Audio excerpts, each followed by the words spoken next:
Rupee value రోజు రోజుకు పడిపోతూ 92 వద్ద తిరుగుతోంది. ఇక ఎంతవరకు పడిపోతుందో కూడా ఎవరికి తెలియదు. 100 కొట్టిన ఆశ్చర్యం పడాల్సింది ఏమీ లేదు. మరి ఎందుకు జరుగుతోంది ఇది? ఇదేమి కొత్త కాదు. మీకు 2022లో మీకు రూపీ 10% వాల్యూ కోల్పోయింది 2022లో. ఇప్పుడు 2025-26 ఫైనాన్షియల్ ఇయర్, ప్రజెంట్ ఫైనాన్షియల్ ఇయర్లో ఏప్రిల్ నుంచి ఇప్పటి వరకు రూపీ వాల్యూ 6% పడిపోయింది. అయితే మరి ఎందుకు పడిపోయింది? 2022లో పడిపోవటానికి ఒక ఎకనామిక్ ఎక్స్ప్లెనేషన్ ఉండే. అప్పుడు ఇంట్రెస్ట్ రేట్స్ను అమెరికన్ ఫెడరల్ రిజర్వ్, అంటే మన రిజర్వ్ బ్యాంక్ లాంటి అమెరికన్ ఫెడరల్ రిజర్వ్ ఇంట్రెస్ట్ రేట్లు పెంచింది. ఇంట్రెస్ట్ రేట్లను పెంచినప్పుడు డాలర్ డినామినేటెడ్ అసెట్స్ అంటారు, అంటే డాలర్ రూపంలో ఉన్న సేవింగ్స్, ఫైనాన్షియల్ ఇన్స్ట్రుమెంట్స్ అన్నీ కూడా అట్రాక్ట్ అయిపోతాయి, ఎందుకంటే ఎక్కువ వడ్డీ వస్తుంది కనుక. కానీ ఇప్పుడు ఏ రీజను ఏ ఎకనామిక్ ఎక్స్ప్లెనేషన్ కనబడలేదు. వడ్డీ రేట్లు ఏమీ అలా భారీగా ఏమీ పెరగడం లేదు. డాలర్ వాల్యూ కూడా పడిపోతుంది. 2025లో డాలర్ వాల్యూ 10% పడిపోయింది. డాలర్తో పోలిస్తే చాలా దేశాల కరెన్సీలు పెరుగుతున్నాయి. యూరో కరెన్సీ అయితే 12% పెరిగింది. మరి అలాంటప్పుడు రూపీ ఎందుకు పతనమవుతుంది? పోనీ ఇండియన్ ఎకానమీ వీక్ ఉందా అంటే ప్రభుత్వం ఇచ్చే గణాంకాలు చూస్తే ఇండియా చాలా రోబస్ట్ ఎకానమీ. మీకు ఈ ఫైనాన్షియల్ ఇయర్లో economic growth rate, GDP growth rate 7.4%, which is reasonably high compared to any country in the world, including China. అలాగే కరెంట్ అకౌంట్ డెఫిసిట్ అంటారు, అంటే ఒక సమయంలో మన ఒక దేశం ఎర్న్ చేస్తున్న డాలర్లు ఎంత, స్పెండ్ చేస్తున్న డాలర్లు ఎంత, ఈ రెండి మధ్య తేడాను కరెంట్ అకౌంట్ డెఫిసిట్ అంటారు. సో ఎర్న్ చేసే డాలర్లు, స్పెండ్ చేసే డాలర్లు. కరెంట్ అకౌంట్ డెఫిసిట్ పెరిగితే ఆటోమేటిక్గా మీకు రూపీ పైన ప్రెషర్ పడుతుంది, ఎందుకంటే డాలర్కి డిమాండ్ పెరుగుతుంది. కానీ కరెంట్ అకౌంట్ డెఫిసిట్ తగ్గుతూ వస్తుంది. కరెంట్ అకౌంట్ డెఫిసిట్ ఈ ఫైనాన్షియల్ ఇయర్లో, అంటే ఏప్రిల్ 2025 నుంచి ఫస్ట్ 6 months, ప్రజెంట్ ఫైనాన్షియల్ ఇయర్లో ఫస్ట్ 6 monthsలో 0.76. ఇది అంతకుముందు ఇదే పీరియడ్లో first 6 months last financial year 1.33 ఉండే. సో ఇట్స్ వెరీ లెస్, అంటే 2% లోపల ఉండాలి అని ఆర్బీఐ ఆదేశం. ఎందుకు కరెంట్ అకౌంట్ డెఫిసిట్ ఎందుకు ఇంత తక్కువగా ఉంది అంటే దానికి ప్రధానమైన advantage oil prices. Oil prices భారీగా మీకు పెరిగినప్పుడు డాలర్లకు డిమాండ్ ఎక్కువైతుంది, ఎందుకంటే ఆయిల్కు పేమెంట్ డాలర్లో ఉంటుంది కనుక. కానీ ఆయిల్ ప్రైసెస్ ఏమో యుక్రెయిన్ వార్ ఉన్నా, మిడిల్ ఈస్ట్ క్రైసిస్ ఉన్నా, ప్రపంచంలో గందరగోళం ఉన్నా కూడా ఆయిల్ ప్రైసెస్ $60-65 మధ్యలో ఉంది. దానికి కారణం ఏంటంటే ట్రంప్ విధానాలు, డ్రిల్ అని ఆయిల్ ప్రొడక్షన్ పెంచమంటున్నాడు. అలాగే ట్రంప్ సృష్టించిన టారిఫ్ల బీభత్సం వల్ల గ్లోబల్ ఎకనామిక్ గ్రోత్ అనేది స్లోగా ఉంది. గ్లోబల్ ఎకనామిక్ గ్రోత్ స్లోగా ఉన్నప్పుడు ఆయిల్ కన్జంప్షన్ కూడా తక్కువగా ఉంటుంది. కారణాలు ఏదైనా అరౌండ్ $65 per barrel దగ్గరే మీకు గ్లోబల్ ఆయిల్ ప్రైసెస్ ఉన్నాయి. ఫోర్కాస్ట్ చూసినా కూడా ఆయిల్ ప్రైసెస్ పెద్దగా పెరగకపోవచ్చు అని. మీకు వెనుజులా క్రైసిస్ తర్వాత కూడా పెరగలేదు, ఎందుకంటే Venezuela hardly 1%, total global oil కన్జంప్షన్కు వెనుజులా షేర్ 1%. సో అందువల్ల ఆయిల్ ప్రైసెస్ తక్కువగా ఉన్నాయి. ఆయిల్ ప్రైస్ ఎక్కువగా ఉన్నా పోనీ డాలర్లకు డిమాండ్ పెరిగి రూపీ పైన ప్రెషర్ ఉంటుంది అని. కానీ ట్రంప్ టారిఫ్ల ప్రభావము వల్లనే మన ఎక్స్పోర్ట్ బాగా దెబ్బతిని మన డాలర్ల ఆదాయం తగ్గి రూపీ వాల్యూ పడిపోయిందా అంటే వాస్తవంగా అమెరికా టారిఫ్ల ప్రభావం ఉన్నా కూడా ఇండియాస్ టోటల్ ఎక్స్పోర్ట్స్లో పెద్దగా మార్పు లేదు, ఏమాత్రం భారీగా తగ్గలేదు. కారణం ఏంటంటే అమెరికా నుంచి ఎఫెక్ట్ అయితే మనం ఇతర దేశాలకు మన ఎగుమతులు పెంచుకున్నాం. ఆ రకంగా బ్యాలెన్స్ అయింది ట్రేడ్లో కూడా. మీకు అందుకే ట్రేడ్ డెఫిసిట్ కూడా ఏమీ భారీగా పెరగలేదు. నార్మల్గా ట్రంప్ టారిఫ్లతో ఇండియా ట్రేడ్ డెఫిసిట్ భారీగా పెరగాలి, కానీ భారీగా పెరగలేదు, ఎందుకంటే ట్రంప్ టారిఫ్ అన్నీ కూడా ఇప్పుడు అమల్లోకి రాలేదు, ఇంకా ఆ ప్రాసెస్లో ఉన్నది కనుక. మన దేశ వాణిజ్య లోటు ఏప్రిల్-డిసెంబర్ 2025లో $96.58 billion. అంతకుముందు ఇదే పీరియడ్లో అంతకుముందు ఇయర్లో ఇది $88.43 billion, అంటే కాస్త $8 billion మాత్రమే ట్రేడ్ డెఫిసిట్ పెరిగింది. ఇది నెగ్లిజిబుల్. డాలర్కు భారీగా డిమాండ్ పెంచి రూపీ పైన అన్యూజువల్ ప్రెషర్ పెంచేంత ట్రేడ్ డెఫిసిట్ అయితే పెరగలేదు. అమెరికా టారిఫ్ల నేపథ్యంలో ఈ మేరకు ట్రేడ్ డెఫిసిట్ పెరగడంలో ఆశ్చర్యం లేదు, ఎందుకంటే India's significant export destination America కనుక. అమెరికా టారిఫ్ల వల్ల ఖచ్చితంగా ఇండియన్ ఎక్స్పోర్ట్ అమెరికా ఎఫెక్ట్ అయింది కనుక ట్రేడ్ డెఫిసిట్ అనివార్యంగా పెరుగుతుంది. కానీ అది కూడా ఎక్కడ భారీగా పెరిగి డాలర్కు డిమాండ్ పెంచి రూపాయి దెబ్బతిలేదు. సో మీరు చూడండి, గ్లోబల్గానేమో డాలర్ వాల్యూ పడిపోతుంది. మీకు పోనీయండి ట్రేడ్ టెన్షన్స్, అమెరికాకు ఇండియాకు మధ్య ట్రేడ్ టెన్షన్స్ వల్లనే జరుగుతుంది అని అనుకుందాం. అమెరికాకు యూరప్కు కూడా ట్రేడ్ టెన్షన్స్ ఉన్నాయి కదా. ఈవెన్ అమెరికాకు యూరప్కు మధ్య లాస్ట్ జూలైలో ట్రేడ్ డీల్ కుదిరితే ఇటీవల ఈ గ్రీన్లాండ్ క్రైసిస్ నేపథ్యంలో యూరోపియన్ పార్లమెంట్ దాన్ని రాటిఫై చేయడానికి కూడా నిరాకరించింది. అమెరికాకు యూరప్కు మధ్య ఘర్షణ వాతావరణం ఉంది గ్రీన్లాండ్ ఇష్యూ పైన. ట్రంప్ ఏకంగా మిలిటరీ పద్ధతుల వాడైనా నేను దాన్ని కైవసం చేసుకుంటాను అన్నాడు.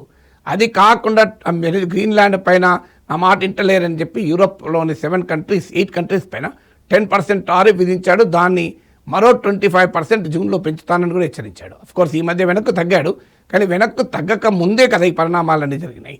మరి అయినా కూడా యూరో 12%, డాలర్తో పోలిస్తే 12% పెరిగింది.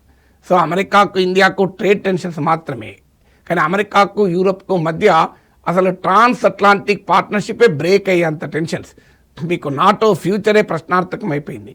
అలాంటి సమయంలో కూడా మరి యూరో బలపడింది కదా. సో యూరప్కు లార్జెస్ట్ ట్రేడింగ్ పార్ట్నర్ అమెరికానే.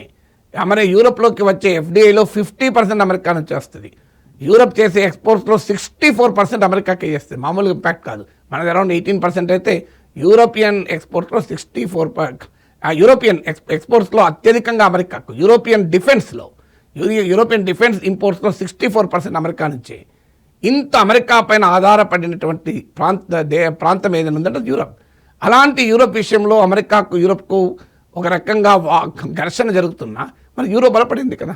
మరి మన రూపీ ఎందుకు వీక్ అయింది అనేది ఎవరికి అంత చిక్కని అంశంగా మారిపోయింది. ఇక ఆర్బీఐ సరిగా ఇంటర్వీన్ కాకపోవడం వల్లనే రూపీ పతనమవుతూ వస్తుందా?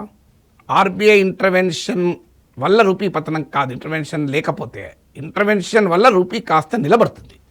ఒక 90స్లో మన ఎక్స్చేంజ్ రేట్ లిబరలైజేషన్ అంటారు. అప్పటిదాకా ప్రభుత్వమే డాలర్ రూపీ వాల్యూ డిసైడ్ చేసేది. 90స్లో ఎకనామిక్ రిఫార్మ్స్లో భాగంగా మార్కెట్కు వదిలేసిన తర్వాత అప్పటి నుంచి ఆర్బీఐది ఒకటే విధానం, రూపాయి విలువను పెంచడానికి ఆర్బీఐ జోక్యం చేసుకోదు. రూపాయి విలువను ఇంత ఉండాలి, 85 దగ్గర ఉండాలి, 90 దగ్గర ఉండాలి, అందుకు అనుగుణంగా ఆర్బీఐ జోక్యం చేసుకోదు. ఆర్బీఐ జోక్యం అంటే ఆర్బీఐ తన దగ్గర ఉన్న డాలర్లను అమ్మి మార్కెట్లో డాలర్ సప్లైని పెంచాలి. దాని నిజంగానే ఆర్బీఐ దగ్గర ఫారిన్ ఎక్స్చేంజ్ రిజర్వ్స్ కంఫర్టబుల్గా ఉన్నాయి, $700 బిలియన్ కన్నా పైన ఉంది. ఆర్బీఐ చేయగలుగుతుంది. కానీ ఆర్బీఐ పాలసీగానే లాస్ట్ 3 decades 30 ఏళ్ళుగా తీసుకున్న విధానం ఏంటంటే రూపాయికి ఒక నిర్దేశిత విలువను ఆర్బీఐ డిసైడ్ చేసి ఇంటర్వ్యూన్ కాదు. అంటే ఇంకో ఆ రూపాయి రేట్ ఇంత ఉండాలి డాలర్తో పోలిస్తే అని చెప్పి ఆ రేట్ వచ్చేదాకా డాలర్లు అమ్ముకుంటూ పోదు. అలా అమ్మితే ఫారిన్ ఎక్స్చేంజ్ రిజర్వ్స్ అన్నీ కరిగిపోతాయి. ఇప్పుడు ఆర్బీఐ ఇంటర్వెన్షన్ ఎందుకంటే మోడరేట్ ద ఫాల్, అంటే ఒకవేళ పడిపోతున్నప్పుడు ఆ పతనం సాఫ్ట్ ల్యాండింగ్ ఉండేలా, హార్డ్ ల్యాండింగ్ ఉండకూడదు, భారీగా పతనం కాకూడదు, ప్రైస్ హెచ్చు తగ్గులు భారీగా ఉండకూడదు. అది ఆర్బీఐ విధానం, టు స్టెమ్ ద వొలటాలిటీ అంటారు. సో అందువల్ల ఆర్బీఐ ఇంటర్వెన్షన్ గతంతో పోలిస్తే తగ్గిన మాట నిజం, అనుమానం లేదు. అందువల్ల రూపాయి దెబ్బతింటుంటే కాపాడడంలో ఆర్బీఐ ఆ స్థాయిలో ఇన్వాల్వ్ కాలేదు, అది నిజం. కానీ దెబ్బతినడానికి కారణం కాదు, దెబ్బతిన్న తర్వాత దాన్ని నిలబెట్టడానికి ఆర్బీఐ ప్రయత్నం చేయలేదన్నది నిజం. సో అందువల్ల రూపాయికి జనం రావడానికి ఆర్బీఐ జోక్యం కారణం కాదు. రూపాయి జనం వచ్చినా కూడా RBI beyond a point A treatment ఇవ్వకుండా పారాసిటమాల్ ఇచ్చి ఎప్పటికప్పుడు టెంపరేచర్ తగ్గిస్తుంది తప్ప యాక్చువల్ ఇన్ఫెక్షన్ ట్రీట్ చేయడం లేదు, ఒక మాటలో చెప్పాలంటే. అందువల్ల బట్ ఇన్ఫెక్షన్ కారణం ఆర్బీఐ సరిగా జోక్యం చేసుకోకపోవడం కాదు. సో మరి ఎందుకని ఈ రకమైనటువంటి పరిస్థితి వస్తుంది? What is the villain? Economy indicators అన్నీ బాగున్నాయి. ఇన్ఫ్లేషన్ అయితే 2025 చివరి నాటికి 1.33%తో కన్స్యూమర్ ప్రైస్ ఇండెక్స్ ముగిసింది. ఎకనామిక్ గ్రోత్ బాగుంది, ఇన్ఫ్లేషన్ కంట్రోల్లో ఉంది, కరెంట్ అకౌంట్ డెఫిసిట్ చాలా తక్కువ ఉంది, ట్రేడ్ డెఫిసిట్ భారీగా పెరగలేదు, ఇంక్లూడింగ్ ట్రంప్ అటాక్ తర్వాత కూడా. మీకు మరి అంగట్లో అన్నీ ఉన్నా అల్లున్నట్లో శని ఎందుకు అనే క్వశ్చన్ వస్తుంది. సో అది కూడా యూరప్ లాంటి దేశాలు అమెరికా దాడిని ఇంత ఎదుర్కొంటూ యూరో కరెన్సీ బాగా అప్రిషియేట్ అవుతుంటే, డాలర్ వాల్యూ 2025లో 10% పడిపోతే, డాలర్ పైన ప్రపంచ విశ్వాసం సన్నగిల్లుతుంటే, డాలర్తో పోలిస్తే చాలా దేశాల కరెన్సీలు మెరుగవుతుంటే ఎందుకని రూపీ ఈ స్థాయిలో ఉండాలి? It's the worst performing currency in the entire Asia. దీనికి ప్రధానమైన విలన్ ఏంటంటే క్యాపిటల్ ఫ్లోస్. మన స్టాక్ మార్కెట్లోకి వచ్చేటువంటి పెట్టుబడులు భారీగా తగ్గుతున్నాయి. మీకు ఏప్రిల్-డిసెంబర్ 2024లో net inflows into Indian economy, అంటే నెట్ క్యాపిటల్ ఇన్ఫ్లోస్, అంటే దేశంలోకి వచ్చే పెట్టుబడులు ఉంటాయి, దేశం నుంచి వెళ్ళే పెట్టుబడులు ఉంటాయి. ఫైనల్గా దాన్ని బ్యాలెన్స్ చేస్తే వచ్చేది నెట్ అంటారు. సో 2024 ఏప్రిల్ డిసెంబర్ మధ్య కాలంలో దెర్ వాజ్ నెట్ ఇన్ఫ్లో, అంటే వచ్చేవి ఎక్కువ పోయేవి తక్కువ. ఎంత గ్యాప్ అంటే surplus $10,615 million, $10,615 million net inflow పాజిటివ్గా ఉండే. అంటే పెయిన్ అయిపోగా కూడా ఇంకా $10,615 మిలియన్ నెట్ ఇన్ఫ్లోస్ ఉండే. 2025 ఏప్రిల్ డిసెంబర్ మధ్య కాలంలో ఇది కంప్లీట్గా నెగిటివ్లోకి వెళ్ళిపోయింది. $3,900 మిలియన్ నెగిటివ్. సో అందువల్ల అంత పెద్ద ఎత్తున ఫారిన్ ఇన్వెస్టర్ ఇండియా నుంచి వెళ్ళిపోవడమే ఈ పరిస్థితి కారణం. నేను వీడియోలో ఇప్పుడు యూట్యూబ్లో 8 years నుంచి మాట్లాడుతున్నాను.